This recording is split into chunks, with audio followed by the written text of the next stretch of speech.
आत्मा चैनल देख रहे सभी दर्शकों का मैं नलिनी स्वागत करती हूं हमारे इस नए कार्यक्रम दिल से दिल तक में। जैसा कि हमने अपने पिछले वीडियो में बताया था कि दिल से दिल तक कार्यक्रम से आपको क्या फ़ायदा होने वाला है और ये क्यों हम आपके लिए लेकर आए हैं। इसी श्रृंखला में मेरे साथ यहाँ पर एक बार फिर से मौजूद है motivational speaker and life coach Kunwar Ranjan sir. आपका हार्दिक स्वागत है हमारे चैनल पर। नमस्कार, जय हिंद। सर, जैसा कि हमने अपनी पिछले वीडियो में बात की थी कि दिल से दिल तक कार्यक्रम क्या है और क्यों है, इसी श्रृंखला में आप हमें बताइए कि जो भावनाएं हैं वो कई प्रकार की होती हैं, सकारात्मक भी होती हैं और नकारात्मक भी होती है। तो ये हमारे जीवन में किस प्रकार का प्रभाव डालती हैं, समाज में इसका क्या महत्व है भावनाओं का? बिल्कुल ठीक है। हमारे जीवन के जितने भी क्रियाकलाप हैं वो सभी की सभी कहीं ना कहीं हमारे भावनाओं से प्रभावित होती हैं। और आज हम जिस भावना की बात करने जा रहे हैं जो दुनिया की सबसे शक्तिशाली भावना है, और अगर सकारात्मक भावनाओं की बात करें तो सभी की सभी सकारात्मक भावनाओं की उत्पत्ति यहीं से होती है। वो भावना है प्रेम की भावना, प्यार की भावना, लव की इमोशंस। ये प्यार की भावना वो शक्ति है, वो पावर है, वो एनर्जी है कि पूरी दुनिया, और दुनिया ही क्या, पूरे ब्रह्मांड में जो कुछ भी आप देख रहे हो, चाहे वो भौतिक जगत है, अभौतिक जगत है, और वस्तुओं से लेकर जीव जंतु पशु पक्षी, पूरे के पूरे ब्रह्मांड की जो उत्पत्ति हुई है वो प्यार और प्रेम से हुई है। जब हम साइंस और टेक्नोलॉजी के रिसर्च देखते हैं और इतने सारे आविष्कार जो आज हमारे जीवन को सुलभ बना रहे हैं, ये भी कहीं ना कहीं उन वैज्ञानिकों का प्रेम जो उनके आविष्कार थे उसके लिए, उनका दीवानापन, उनका जुनून, उनका प्यार, इन सारी वस्तुओं से सजा हुआ दुनिया हम देख रहे हैं। अगर हम प्यार की बात करें तो हर चीज के जहां उत्पत्ति के लिए जिम्मेवार प्यार है, उसी प्रकार हमारी सारी सकारात्मक भावनाएं, चाहे दया है, करुणा है, सद्भावना है, किसी को हम धन्यवाद कहते हैं, शुक्राना का भाव है, ये सारी जो भावनाएं हैं वो कहीं ना कहीं उसकी उत्पत्ति प्रेम से होती है। और सबसे बड़ी बात, जो हमने इस कार्यक्रम का नाम रखा है दिल से दिल तक, तो वो हमारे दिल की जो एक शक्ति है उसको भी बहुत ही ज्यादा एक बृहत रूप में दुनिया के सामने लाकर प्रस्तुत करती है। आज हम इसके बारे में विस्तार से बात करेंगे कि यह प्रेम, एक प्रेम ऐसा शब्द है जो पूरी की पूरी दुनिया की जो एक दुनियादारी व्यवस्था है उसके साथ साथ आध्यात्मिक जगत, सामाजिक जगत, हमारा जो व्यक्तिगत जीवन है, हमारा परिवार है, और सारी की सारी हमारी उपलब्धियों के लिए भी प्यार, प्रेम जिम्मेवार है। आज मैं बताता हूं आपको वो राज, वो रहस्य मैं आपको बताने लगा हूं। आप हमारे साथ बने रहिए, क्योंकि पिछले एपिसोड में हमने बात की कि ये दिल से दिल तक कार्यक्रम क्या है और आपको क्यों देखना चाहिए, इस पर भी हमने विस्तार से चर्चा की। आज हम जानेंगे कि कैसे हम उस अपने महान लक्ष्य को, जो हमने विश्व शांति, मानव कल्याण और भारत को विश्व गुरु बनाने का संकल्प लिया है, तो आज मैं रहस्य बता रहा हूं कि उसके लिए आज एक दुनिया की, ब्रह्मांड की जो एक सबसे बड़ी शक्ति है, उस शक्ति को आपके माध्यम से, आपके दिल के माध्यम से, हमारे दिल के माध्यम से हमने उसको जागृत करने का कार्य शुरू किया है। ये प्यार की ताकत है। अगर हम कैसे की बात करें कि ये लक्ष्य कैसे पूर्ण होने वाला है, ये प्यार से पूर्ण होने वाला है। क्योंकि जो प्यार की शक्ति है, जो प्रेम की शक्ति है, ये जहां एक दूसरे को, हमें, आपको एक दूसरे से जोड़ती है, वहीं आपके व्यक्तिगत जीवन की जो शुरुआत है सकारात्मकता की, इस नकारात्मकता की भरे दुनिया में सकारात्मकता की ओर जो आपकी राह है, वो प्यार और प्रेम से शुरुआत होती है। अगर हम व्यक्तिगत जीवन की बात करें तो आपके व्यक्तिगत जीवन में चाहे हम हेल्थ, वेल्थ, सक्सेस अगर उसकी बात करते हैं जो बहुत ही महत्वपूर्ण है हमारे जीवन के लिए, अगर हम हेल्थ से, सेहत से हमें प्यार नहीं होगा तो हम ना तो कोई फिजिकल एक्टिविटी करेंगे, ना हम अपने माइंड को कैसे हमने साइलेंस देना है, कैसे हमने मन को शांति चाहिए, शरीर को सुख चाहिए और हमारी आत्मा को आनंद चाहिए।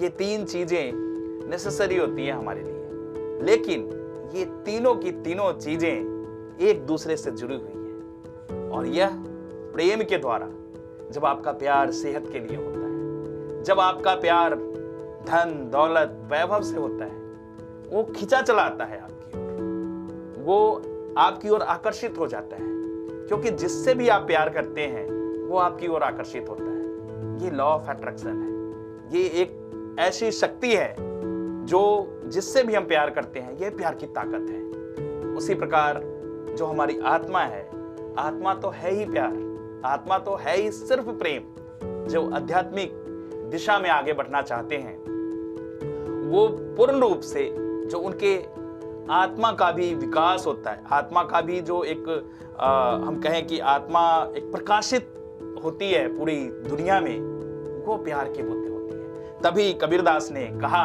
कि पोथी पढ़ी पढ़ी जगमुआ, पंडित भया न कोई, ढाई आखर प्रेम का, पढ़े सो पंडित होए। तो ये आध्यात्मिक जीवन की भी शुरुआत इस रास्ते होती है। ऐसे ही परिवार में, अगर परिवार में आजकल बहुत ज्यादा आप देखते हो कि पति पत्नी में, बच्चे और पेरेंट्स के बीच में, बुजुर्गों का बच्चों के प्रति या जो अलग उनकी बात की पीढ़ियां हैं, उसमें एक तनाव का वातावरण आज के दौर में देखने को मिल रहा है। हमारी भाग दौड़ की जो दुनिया है उसमें आज बहुत बड़ी समस्या जो हम अगर कहें तनाव की, तो कहीं ना कहीं हमारा जो पारिवारिक प्रेम, हमारा जो एक आपसी लगाव था, वो कहीं ना कहीं आज संकुचित हुआ है, जिसका हम नतीजा देख रहे हैं कि तनाव का बहुत बड़ा कारण परिवार में प्रेम की कमी होती है। अगर वही प्रेम बढ़ जाता है तो कैसा परिवार होता है? हम सभी जानते हैं कि जहां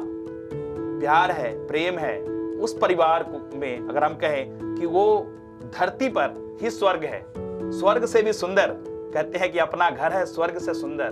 तो इस स्वर्ग से सुंदर घर में अगर प्रेम है तो सभी उस डोर से बंधे हुए पूरा का पूरा परिवार एक ऐसी अनुभूति, एक ऐसा भावनात्मक तौर पे एक दूसरे से जुड़े हुए लगाव को महसूस करते हैं, जिसके कारण वह परिवार स्वर्ग बन जाता है। और उसी बीच से सिर्फ प्रेम को निकाल दीजिए, उसी परिवार से सिर्फ प्रेम को निकाल दीजिए, क्या बचता है? बिखराव।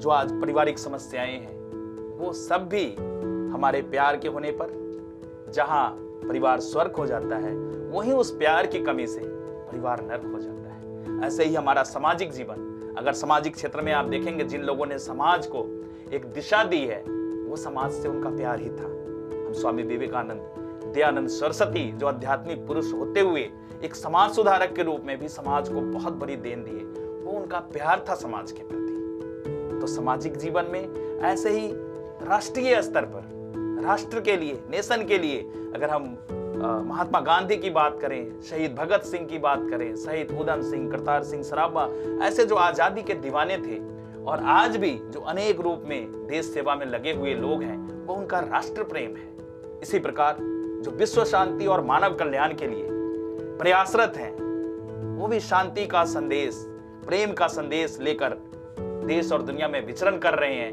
वो भी शक्ति प्रेम की है। तो मैं सिर्फ आज आपको ये बता रहा हूं कि ये प्रेम की शक्ति कितनी बड़ी है, जिसके बूते आप हर वो लक्ष्य जो मैंने संकल्प लिया है आपके लिए, आप दोस्तों के लिए, कि आपके जीवन की व्यक्तिगत, पारिवारिक, सामाजिक, आर्थिक और आध्यात्मिक उन्नति का दावा करता हूं, वादा करता हूं, प्रण लेता हूं, संकल्प करता हूं, उसमें जो सबसे मेरा मुख्य हथियार होने वाला है, अस्त्र होने वाला है, ये प्रेमास्त्र है। मैं आज क्लियर कर रहा हूं उस रहस्य के बारे में और इसका कैसे प्रयोग करना है, क्योंकि जानकारी तो होगी, आपने भी इससे पहले जाना होगा कि प्रेम की बहुत बड़ी शक्ति है, लेकिन उस शक्ति का प्रयोग कैसे आप अपने हेल्थ के लिए, कैसे आप अपने वेल्थ के लिए, कैसे आप अपने ग्रोथ के लिए, कैसे आप अपने पारिवारिक समस्याओं को दूर करने के लिए, कैसे समाज को एक नई दिशा देने के लिए, कैसे अपने राष्ट्र को, अपने भारतवर्ष को जो कभी विश्व गुरु रहा उसको पुनर्स्थापना करने के लिए प्यार की डोर में आज 130 करोड़ लोगों को हमने देश में बांधना है। और हमने संकल्प लिया है कि 1.25 लाख शांति दूत। ये शांति दूत कौन होंगे? वो वही लोग होंगे जो प्रेम से परिपूर्ण, प्रेम से भरा हुआ उनका हृदय, उनका दिल और इतना विशाल भावनापूर्ण अपने दिल को लेकर वो आगे बढ़ेंगे और अपने लक्ष्य को, जो हमने लक्ष्य रखा है, उसको हर हाल में पूर्ण करेंगे। तो आज हमने एक अस्त्र की बात रखी है और इस अस्त्र को चलाना कैसे है वो भी मैं समझाऊंगा नहीं, आपको पता है, लेकिन आपको जागृत करूंगा। उसके लिए बहुत सारे टूल्स हैं। हम विशेषकर जब चक्र की बात करेंगे तो उसमें हार्ट चक्र की बात आती है, मतलब हमारा जो हृदय चक्र है, अगर ये हृदय चक्र विशाल हो जाए, ये तो भारत की धरती संत महापुरुषों की धरती है, अवतारों की धरती है, बुद्ध, महावीर, बाबा गुरु नानक देव जी और ऐसे अनेक संत महापुरुष जो इस धरती पर आकर प्रेम का संदेश दिया। वसुधैव कुटुंबकम सर्वे भवन्तु सुखिनः, ऐसा उद्घोष इस धरती पर वेद के माध्यम से हुआ। ये कहीं ना कहीं प्रेम का प्रकटीकरण, विशाल प्रकटीकरण उसका हुआ, जिसके कारण भारत बौद्धिक रूप से पूरी दुनिया का मार्गदर्शन करता रहा और आज भी करने में सक्षम है।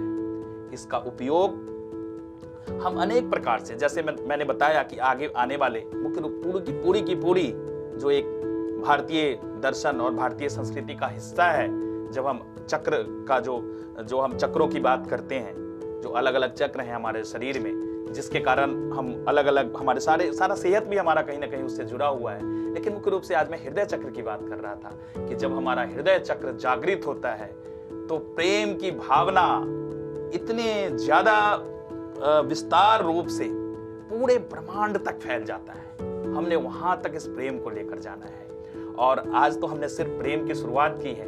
अभी इस प्यार की बात, कैसे हम प्यार से अपने बच्चों को उसकी मनचाही सफलता की ओर ले जाएंगे, कैसे हम अपने परिवार को स्वर्ग बनाएंगे, इस सारी चीजों को लेकर हम आगे आने वाले एपिसोड में आपके साथ विस्तार से चर्चा करेंगे।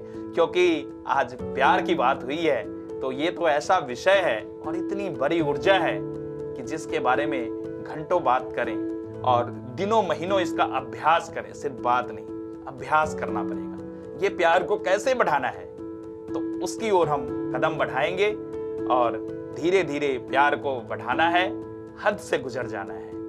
जितना इसको हम आगे बढ़ाएं उतना ये हमारे लिए अच्छा रहेगा। तो नलिनी, आज हमने इस प्यार की जो भावना की सर्वोत्तम भावना है इस धरती पर, उस प्रेम की बात की है। सर, आपने प्यार की बात करी है, तो ये जो प्यार है, ये जो भावनाएं हैं, ये हमारे जीवन में हमारे लक्ष्य को पाने के लिए किस तरीके से काम करती हैं? ये हमारे लक्ष्य को, क्योंकि जब आप लक्ष्य से प्यार करते हो, जो भी आपका लक्ष्य है, सबसे पहले तो आप सारी की सारी जो सकारात्मक भावनाएं जो आपके अंदर पैदा होती हैं, जब तक आप सकारात्मकता से अपने लक्ष्य की ओर आगे नहीं बढ़ेंगे। और मुख्य रूप से प्रेम के कारण ही एक तरफ तो होती है शिकायतें। आज अगर देखें तो दो तरह की भावनाएं बहुत ज्यादा, जो नकारात्मक और सकारात्मक है। एक तरफ तो हमारी शिकायतें शुरू हो जाती हैं और एक तरफ हमारा शुक्राना शुरू हो जाता है। हम धन्यवाद करते हैं हर चीज के लिए। तो हम अपने लक्ष्य को जब लेकर आगे बढ़ते हैं तो उसमें हमारी इस प्रेम की एक बहुत बड़ी भूमिका होती है, क्योंकि हमारी चाहत जो दिल से पैदा हो अपने लक्ष्य के लिए और उसके साथ भावनाएं जुड़ जाए। क्योंकि किसी भी लक्ष्य को प्राप्त करने के लिए, मैं सिंपली एक लाइन में अगर आपको बताऊं तो लक्ष्य की प्राप्ति के लिए जो आपके विचार हैं उसके साथ जब आप अपने भावनाओं को जोड़ते हो, जब उस लक्ष्य के लिए जो आपका लक्ष्य है, जो आपका विचार है, उसको जब आप भावनाओं की चादर में समेटते हो और उसको प्यार से, जितनी गहराई से उसको भावना से ओत प्रोत करते हो और उसके साथ ही शारीरिक तौर पे जिसको हम मेहनत कहते हैं, कि उस लक्ष्य के लिए जब हम मेहनत करते हैं और ये तीनों की तीनों चीजें, विचार, भावना और आपका जो कार्य है, आपका जो एक्शन है, वो तीनों जब एक दिशा में लयबद्ध चलना शुरू हो जाता है तो दुनिया का कोई भी ऐसा लक्ष्य नहीं है, दुनिया की कोई भी ऐसी चाहत नहीं है जो पूर्ण न हो जाए। इसलिए इसमें भी विचार को जब तक भावनाओं का पंख नहीं लगता, वो भावनाओं के साथ ही उड़ान चढ़ती हैं और ऊंचाइयों को छूती हैं। जी सर, अब समय इजाज़त नहीं देता है। आपने बहुत अच्छे तरीके से एक्सप्लेन किया है कि भावनाएं किस प्रकार से हमें अपने जीवन में आगे बढ़ने के लिए प्रेरित करती हैं। हमें उम्मीद है कि हमारे दर्शकों को हमारा ये कार्यक्रम पसंद आ रहा होगा। मैं अपने दर्शकों को यही कहूँगी कि अगर आपको भी अपने जीवन में health, wealth, success, love, peace and happiness चाहिए तो हमारे इस कार्यक्रम से जुड़िए, हमारे इस कार्यक्रम को देखें और अपने जीवन को एक नई ऊंचाइयों तक पहुंचाइए। ऐसे ही देखते रहिए आत्मा चैनल।